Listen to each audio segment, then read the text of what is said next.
Delhi police के 5,846 post के लिए एसएससी विभाग ने ऑनलाइन आवेदन मांगे हैं। इस फॉर्म को भरने के लिए हमारे पास कौन कौन से दस्तावेज होने चाहिए, क्या गाइडलाइन है और फॉर्म कैसे भरा जाता है, वो सारी जानकारी हम वीडियो में जानेंगे।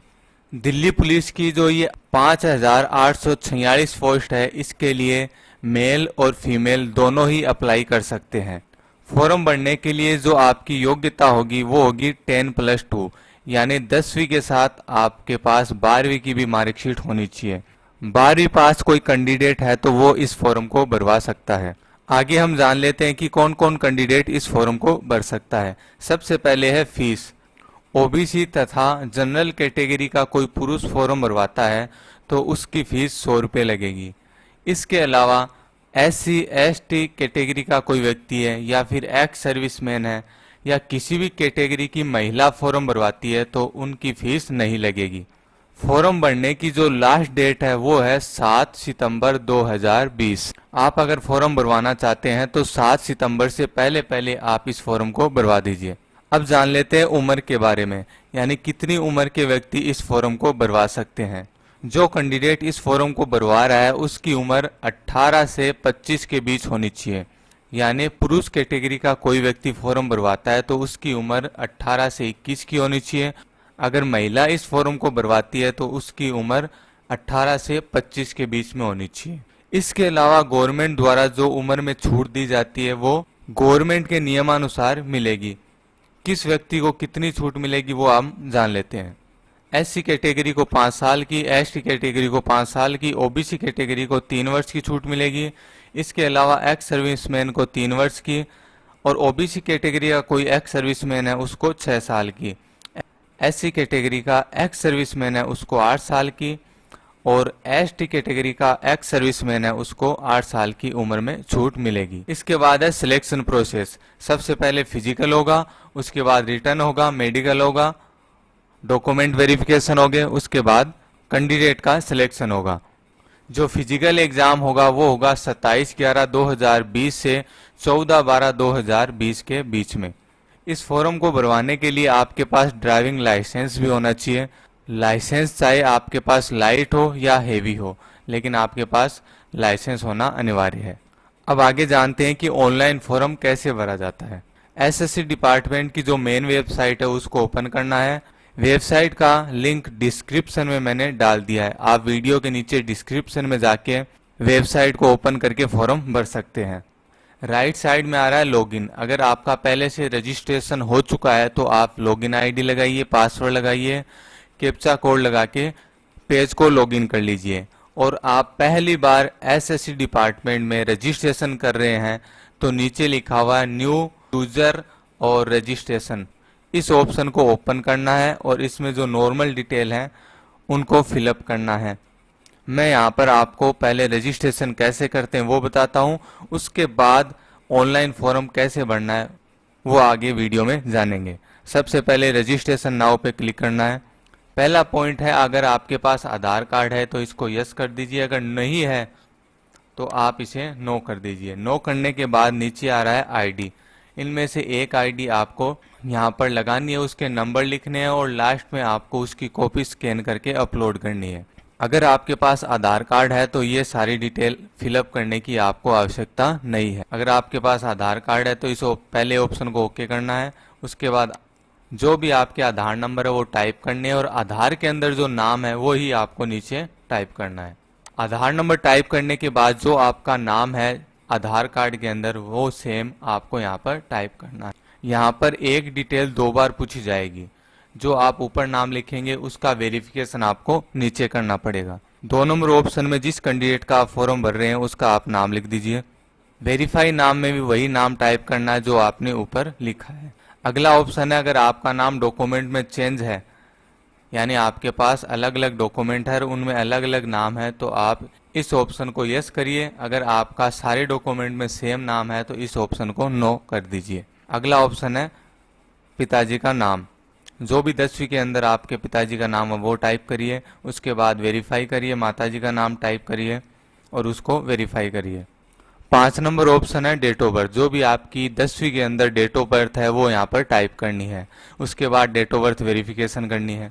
डेट ऑफ बर्थ टाइप करने के बाद 6 नंबर जो ऑप्शन है उसमें आपको 10वीं की डिटेल भरनी है, यानी आपने कौन से बोर्ड से 10वीं पास की है, उसके रोल नंबर क्या है, कौन सी ईयर में पास की है, वो सारी डिटेल यहाँ पर भरनी है। सबसे पहले है बोर्ड, जिस बोर्ड से आपने 10वीं पास की है वो बोर्ड यहाँ पर टाइप करनी है। बोर्ड के बाद आपको लिखने हैं 10वीं के रोल नंबर। इसके बाद है कि 10वीं बोर्ड आपने कौन से ईयर में पास की थी, वो ईयर यहाँ पर आपको सिलेक्ट करना है। जेंडर के अंदर मेल कैटेगरी का कोई व्यक्ति है तो मेल सेलेक्ट करिए, और फीमेल कैटेगरी का कोई व्यक्ति फॉर्म भरवा है तो फीमेल सेलेक्ट करना है। 8 नंबर ऑप्शन में आपको लिखना हाई एजुकेशन, यानी 10वीं के बाद अगर आप 12वीं या फिर कॉलेज या फिर पोस्ट ग्रेजुएट है तो वो डिटेल यहाँ पर फिलअप करनी है। इस फॉर्म को भरने के लिए आपके पास कम से कम 12वीं की योग्यता होनी चाहिए। जो भी आपकी योग्यता यहाँ पर है वो यहाँ से आपको सिलेक्ट करना है। इसके बाद आपको टाइप करने हैं अपने मोबाइल नंबर। मोबाइल के बाद आपको ईमेल टाइप करना है। ईमेल के बाद आपको स्टेट सेलेक्ट करना है। स्टेट के बाद आपको ये सारी डिटेल सेव करनी है। जैसे ही आप डिटेल को सेव करेंगे तो इस फॉर्म के जो रजिस्ट्रेशन नंबर है और पासवर्ड है वो आपके मोबाइल के अंदर मैसेज के रूप में आपको मिल जाएंगे, और आपकी ईमेल आईडी में भी आईडी पासवर्ड सेंड हो जाएंगे। ये तो था रजिस्ट्रेशन। अब आपको करना है लॉगिन। लॉगिन में जो भी आपके मोबाइल में मैसेज आया है वो रजिस्ट्रेशन नंबर यहाँ पर आपको टाइप करने हैं, पासवर्ड लगाने हैं, कैप्चा कोड लगाने हैं और फिर लॉगिन करना है। लॉगिन करने के बाद आपको पासवर्ड चेंज करने पड़ेंगे। विभाग द्वारा जो पासवर्ड दिए गए थे उसको चेंज करके आप अपनी इच्छा अनुसार ऐसे पासवर्ड लगा दीजिए, ताकि भविष्य में अगर इस आईडी पासवर्ड को काम में लिया जाए तो आपके कोई भी परेशानी ना हो। सबसे पहले जो ओल्ड पासवर्ड है वो टाइप करने हैं, फिर न्यू पासवर्ड, फिर कन्फर्म पासवर्ड। इतना करने के बाद आपको सबमिट करना है। पासवर्ड चेंज होने के बाद आपको दोबारा लॉगिन करना है। लॉगिन करेंगे तो फॉर्म से संबंधित सारी जानकारी आपके सामने आ जाएगी। पेज को लॉगिन करने के बाद जो भी डिटेल आती है उसे एक बार आप चेक कर लीजिए। चेक करने के बाद नीचे नीचे आएगा सेव और नेक्स्ट। आप नेक्स्ट ऑप्शन को ओके कर दीजिए। ओके करने के बाद जो अगली डिटेल है 11 नंबर की, उसमें आप अपनी कैटेगरी सिलेक्ट करिए। जिस कैटेगरी में भी आप आते हैं उस ऑप्शन को ओके करना है। इसके बाद है नेशनलिटी। यहाँ पर आपको इंडिया करना है। 13 नंबर पॉइंट में कोई बॉडी मार्क है तो वो यहाँ से आपको सिलेक्ट करना है। अगर नहीं है तो आप इसको नो कर दीजिए। 14 नंबर ऑप्शन में अगर कोई दिव्यांग कैटेगरी का व्यक्ति है तो इस ऑप्शन को यस करना है, अगर नहीं है तो इसको नो करना है। इसके बाद आ जाइए 15 नंबर पॉइंट में। 15 नंबर पॉइंट में जो भी आपका एड्रेस है, आधार कार्ड, राशन कार्ड, मूल निवास में, वो यहाँ पर आपको टाइप करना है। एड्रेस टाइप करने के बाद आपका जो भी स्टेट है वो यहाँ से आपको सिलेक्ट करना है। स्टेट सेलेक्ट करने के बाद जो भी आपका जिला है वो यहाँ से आपको सिलेक्ट करके ओके करना है। इसके बाद है एरिया पिन कोड। जो भी आपके एरिया पिन कोड है वो यहाँ पर टाइप करने हैं। अगला ऑप्शन है परमानेंट एड्रेस। अगर परमानेंट एड्रेस सेम है तो इस ऑप्शन को यस कर दीजिए।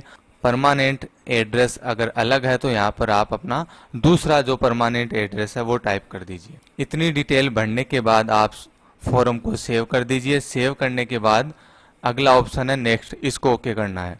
अगले ऑप्शन में आपको पासपोर्ट साइज फोटो और सिग्नेचर अपलोड करने हैं। फोटो की जो साइज होगी वो होगी 20 KB से लेके 50 KB के बीच में, और जो साइन की साइज होगी वो होगी 10 KB से लेके 20 KB के बीच में। फोटो साइन जो भी आप अपलोड करें तो लेटेस्ट फोटो आपकी होनी चाहिए। फोटो साइन जो भी आप सेलेक्ट करें तो फोटो आपकी क्लियर होनी चाहिए। फोटो के अंदर किसी भी प्रकार की कोई डिजाइन नहीं होनी चाहिए, यानी फॉर्म भरते समय जो गाइडलाइन होती है उसके अनुसार ही आपको फोटो अपलोड करनी है। फोटो साइन अपलोड करने के बाद नीचे नीचे लिखा हुआ है आई एग्री, इस ऑप्शन को ओके करना है, और लास्ट में लिखा हुआ है फाइनल सबमिट। सारी डिटेल एक बार देखने के बाद इस ऑप्शन को ओके करना है। जैसे ही आप ऑप्शन को ओके करेंगे तो आपके मोबाइल या फिर ईमेल आईडी के अंदर एक ओटीपी आएगा। ओटीपी वेरिफिकेशन करना पड़ेगा, और वेरिफिकेशन करने के बाद आपका फॉर्म सबमिट हो जाएगा। सबमिट होने के बाद ओके ऑप्शन को ओके करना है। ओके करने के बाद लेफ्ट साइड में अप्लाई के पास लिखा हुआ है प्रिंट। प्रिंट पे क्लिक करके आपकी जो हार्ड कॉपी है आप उसको प्रिंट निकाल के अपने पास रख लीजिए और भविष्य में उसकी ज़रूरत पड़ने पर आप उसको काम में लीजिए। एक बात और ध्यान रखिए, जो भी आपने एसएससी डिपार्टमेंट में यहाँ पर रजिस्ट्रेशन किया है उसको आप भविष्य में संभाल के रखिए। आगे के जो एसएससी डिपार्टमेंट के फॉर्म आएंगे तो उसमें एप्लीकेशन नंबर लगाने पड़ेंगे और यही एप्लीकेशन नंबर आपके आगे काम आ जाएंगे, यानी आपको दोबारा से रजिस्ट्रेशन नहीं करना पड़ेगा।